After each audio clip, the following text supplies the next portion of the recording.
Hoy el Señor nos habla de persecución.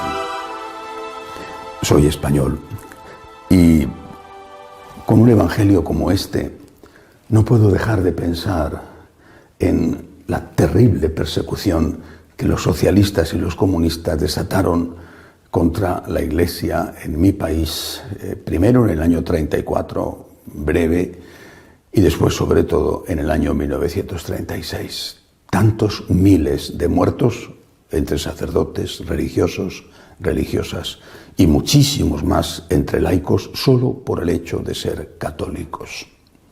Y recuerdo que en una ocasión, el que era entonces prefecto de la Congregación para las Causas de los Santos, cardenal Amato, haciendo una beatificación muy numerosa de mártires en la ciudad española de Tarragona, dijo que él se había planteado, se había preguntado cómo era posible que tantos mártires se produjeran en España. ¿Por qué no había habido deserciones, traiciones, renegar de la fe para salvar la vida? Eso incluso había ocurrido en la época de las persecuciones romanas. No todo el mundo dio la vida por Cristo. Hubo gente que renunció a Cristo y que después de la persecución volvieron a la Iglesia. Esto, por ejemplo, en África fue muy notorio. Se preguntaba el cardenal Amato por qué motivo en España esto no había sucedido. Y él sacaba una conclusión. Estaban preparados. Habían sido preparados para el martirio. Sabían que podía venir y habían sido preparados para eso. No les pilló por sorpresa. Efectivamente, la Revolución de Asturias de 1934 ya había enseñado los dientes de cómo podía ser la vida de sobre todo de los consagrados y de los católicos si triunfaban en las elecciones los comunistas y los socialistas. Después eso ocurrió. Y ya las congregaciones religiosas habían estado preparando a sus miembros para el martirio. Cuando este llegó, estaban ya dispuestos, sabían lo que tenían que hacer. Y esa es la cuestión.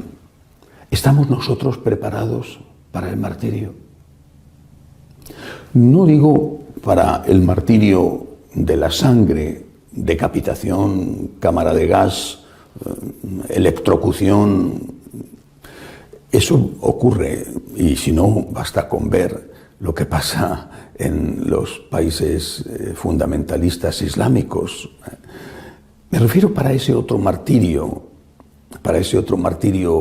que nos puede ocurrir y que nos pasa a todos cada día. No el martirio de la espada, sino el martirio del alfiler, de la burla, de la ironía, del desprecio, de que quizá no te hacen avanzar en tu profesión porque eres católico, porque rechazas la ideología de género, porque estás en contra de que la gente sea hombre o mujer en función de su capricho y estás a favor de que es la biología lo que determina eso.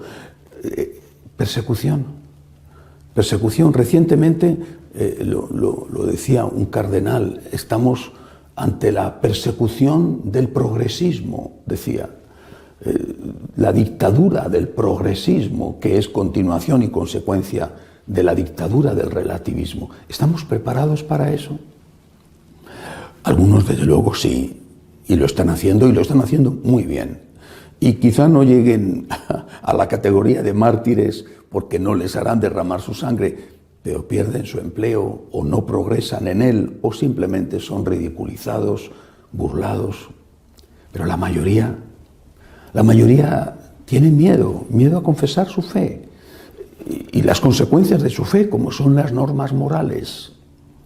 No han preparado, por ejemplo, a sus hijos para ese choque terrible que se produce cuando dejan más o menos completamente el nido familiar y entran en la vida del adulto, por ejemplo, a través de los estudios universitarios, y que ya no viven en casa, muchos de ellos, o después, cuando ya se marchan y empiezan sus trabajos y comienzan sus relaciones afectivas de noviazgo.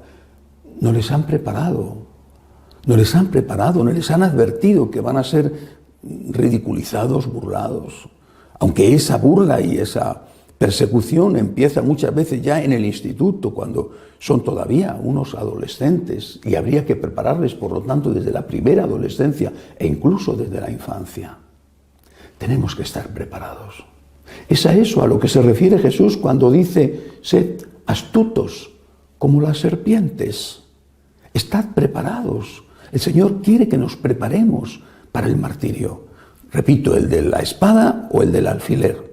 Quiere que nos preparemos, pero a la vez quiere que demos la cara por Él, que seamos sencillos como las palomas, que demos la cara por Él. Que cuando llegue la hora nos acordemos de que Él nos echó atrás en la cruz. Cuando llegue la hora de confesar su nombre fuera de la iglesia y también dentro de la iglesia, estemos dispuestos a ser como aquellos mártires que nos han precedido y quizá cuya sangre llevamos en nuestras venas.